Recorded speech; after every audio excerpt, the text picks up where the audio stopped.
तो T20 की team आप लोगों के सामने है।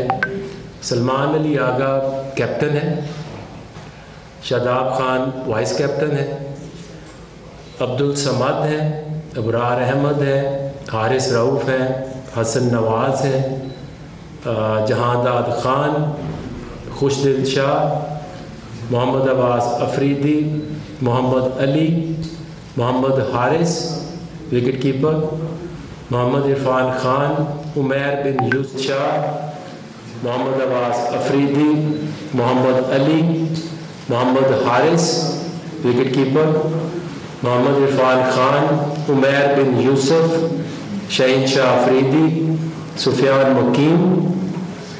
और इसमें जो विकेट कीपर एक जो आपको सेकंड ऑप्शन रखनी पड़ती है वो जब T20 के ये उसमें उस्मान खान विकेट कीपर है।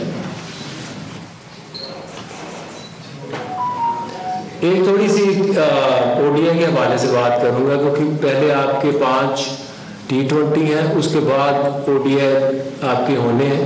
तो one of the wicket keeper will join ODI team from the T20 squad, तो वो भी उसमें 16 आ जाएंगे।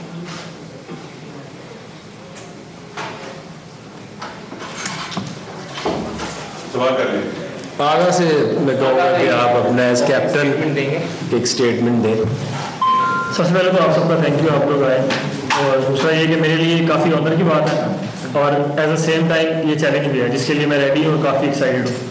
आप लोगों से बात ये करनी थी कि T20 की टीम आपने देखी जैसे कि मोस्टली सारे यंगस्टर्स हैं और हमने कोशिश यही की है कि वो यंगस्टर्स को हम लोग टीम में लाएं जो इस ब्रांड ऑफ क्रिकेट को डोमेस्टिक में खेलते आ रहे हैं, जो हमने इंटरनेशनल में भी आगे यूज़ करनी है। वो यही है कि हमने इंटेंट को अपनी और अप्रोच, ये 2 चीज़ें ऐसी हैं जो हम लोगों ने उस पर काफ़ी फोकस करना है और उसको आगे इम्प्रूव करना है, क्योंकि जो मॉडर्न डे क्रिकेट है उसमें आपकी अप्रोच और इंटेंट काफ़ी इंपॉर्टेंट है। तो हमारी कोशिश यही रहेगी कि आगे ये जो एशिया कप तक और वर्ल्ड कप तक हम अपनी अप्रोच और इंटेंट को जो मॉडर्न डे रिक्वायरमेंट है उसके हिसाब से रखें। उसके लिए ऑब्वियसली हम प्लेयर्स को इंडिविजुअल जो गोल्स हैं वो देंगे, वो जब भी टीम इकट्ठी होगी तब। तो मेरा आपसे ये लोगों था कि ये यंग टीम है और इसमें कोशिश यही की जाएगी कि फेयरलेस तरीके से खेला जाए और उसमें हाई रिस्क क्रिकेट वेरी वाला मॉडर्न डे आजकल की रिक्वायरमेंट है वो खेली जाएगी। तो उसमें हम कोशिश ये करेंगे वही क्रिकेट खेलें और उसमें ओबियसली ये ऐसी क्रिकेट है हाई रिस्क के फील्डर्स भी आते हैं। तो उसमें मेरा ये था कि आप सबको, आप लोगों को और हमें उनको सपोर्ट करना है, क्योंकि यंगस्टर्स हैं उनको जो बोला जाएगा जैसे क्रिकेट वो डोमेस्टिक में खेलते हैं यहाँ भी खेलेंगे, पर वो हाई रिस्क क्रिकेट है क्योंकि T20 में आपके पास और कोई ऑप्शन नहीं है। आपके पास यही ऑप्शन है कि आप वहाँ पर इंटेंट को और अपनी अप्रोच को अच्छा रखें और जो मॉडर्न डे की रिक्वायरमेंट है उसको उसके साथ चलते रहें। तो हमारी भी यही है कि मेरा आप लोगों से यही था और अगर आपके कोई सवाल है तो प्लीज़। T20 में जो शादाब खान वाइस कैप्टन है, शायद मैं लाइम हूँ जब लॉर्ड हेलमन को ड्रॉप किया गया उसके बाद कोई ऐसी परफॉर्मेंस या कोई ऐसी डोमेस्टिक में उनकी है कि जिसकी बुनियाद के ऊपर उन्होंने किया और जिसका हम लोग को शायद लगता हो। देखिए, जब से हमने सिलेक्शन कमेटी में आए हैं तो जो कुछ चैलेंजेस हैं जो कि ऑब्वियस नज़र आते हैं कि हमारे पास ऑलराउंडर्स की कमी है। वो हमें ऑस्ट्रेलिया में भी फील हुआ, साउथ अफ्रीका में टेस्ट मैचेस में भी फील हुआ। और उसमें जो शादाब खान की आपने बात की है, तो शादाब खान से हमारी जब वो ड्रॉप हुए थे तब से लेके अब तक उनसे हमें चाहिए क्या था। एक तो शुरू में उनकी इंजरी थी, फिर हमने उनसे बात की कि आपको डोमेस्टिक में लंबे ओवर करने हैं और आफ्टर 4-5 ईयर्स उसने जाके पूरा जो है वो 4 डे का सीज़न भी खेला, लंबी बॉलिंग की। जो आखिरी चैम्पियंस कप था उसमें उनकी इंजरी हो गई थी, वो उसमें खेल नहीं पाए पूरा। बट आई थिंक जो शादाब खान ने जिस तरह अपनी क्रिकेट शुरू की थी, बाद में कुछ इंजरीज हुई जिसकी वजह से उनकी परफॉर्मेंस ख़राब हुई। आई फील कि इतनी लंबी बॉलिंग करने के बाद वो जो एक कंसर्न था उनकी एक्यूरेसी का वो ख़त्म हो चुका होगा।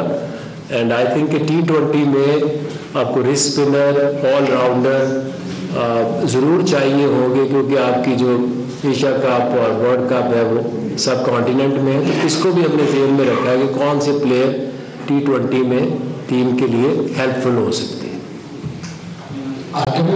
दो चीजें थी, पहली ये कि उसामा मीर PSL के हाईएस्ट विकेट टेकर रहे हैं। मुझे याद है जब अमेरिका में T20 वर्ल्ड कप हो रहा था, शायद आपने भी एक आधी स्टेटमेंट दी थी कि हम टॉप परफॉर्मर को मौका क्यों नहीं देते हैं, क्योंकि उसको अमेरिका नहीं ले जाया गया था। इसके अलावा वो अभी शाहीन की तरफ से खेलते हुए 4 विकेट ले चुके हैं। इस टीम में भी वो टॉपर है। 2022 का जो PSL था उसमें वो सेकंड हाईएस्ट विकेट टेकर था।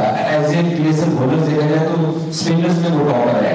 तो आखिर किस चीज की उसको सजा दी जा रही है? क्योंकि आजम खान अगर PSL या कुछ दिन शायद BPL की परफॉर्मेंस में सिलेक्ट हो सकते हैं इस टीम के अंदर, तो वो क्यों नहीं आया? और दूसरा सवाल ये कि क्या हम जर्नलिस्ट ये अखज़ कर लें कि बाबर और रिजवान अब पाकिस्तान के फ्यूचर T20 प्लान्स का हिस्सा नहीं है, अब आप एक नई सिफ्ट की तरफ चल पड़े हैं? किस सवाल का जवाब? पहले तो आपके 6-7 सवाल हैं, दोनों सीक्वेंस में चले। अच्छा, सीक्वेंस में चला। तो देखिए, आपने बात की उसामा मीर की। देखिए, अगर आप एट टाइम्स देखें तो आपका जो कंपोजिशन है वो ज़रूरी होती है। अगर आप ODI में देखें तो लोग बहुत सारी बातें कर रहे थे कि स्पिन कम है, कुछ है, लेकिन स्वाई इंडिया के वो वहाँ पे उस कमीशन में खेल रहे हैं। हर टीम जो है वो 7 अपने बैट्समैन रखती है जिसमें ऑलराउंडर्स होते हैं, और बाकी उसके 4 बॉलर्स होते हैं जिसमें 3 फास्ट, 1 स्पिन होता है। तो इसी तरह से जब आप T20 की भी टीम बनाएंगे तो आपको ऑलराउंडर चाहिए होती है। तो इसीलिए जो उसामा का जो ना खेलना था वो उसकी फिटनेस को लेके बहुत बड़ा कंसर्न था। उससे बात भी हुई है मेरी से, उससे मुलाकात भी हुई है कि जब आप क्रिकेट खेल रहे होते हैं तो आप अपने आप को कोई मौका नहीं देना आपने कि किसी वजह से आप अब टीम से बाहर हो।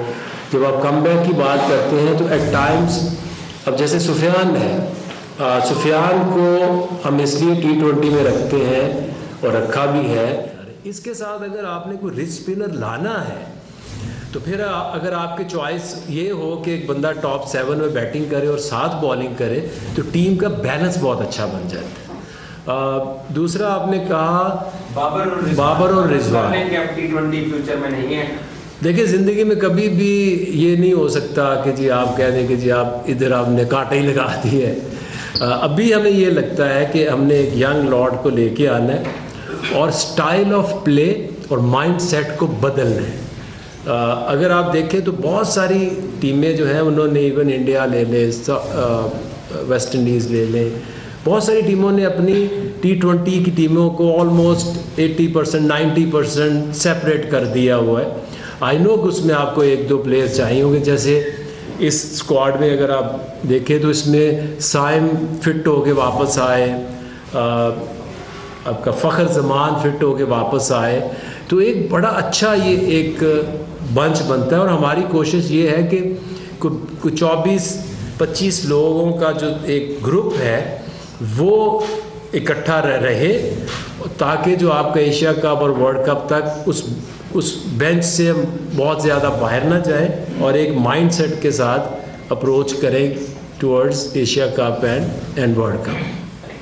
आके भाई, इंडियन के खिलाफ हम जीते तो सारा क्रेडिट आपको दिया गया, जो बनता भी था। अब हम ICC चैंपियंस ट्रॉफी में बुरी तरह शिकस्त हमें हुई है, तो आप एज ए हेड कोच और as a selection committee member इस शिकस्त की जिम्मेदारी कबूल करते हैं?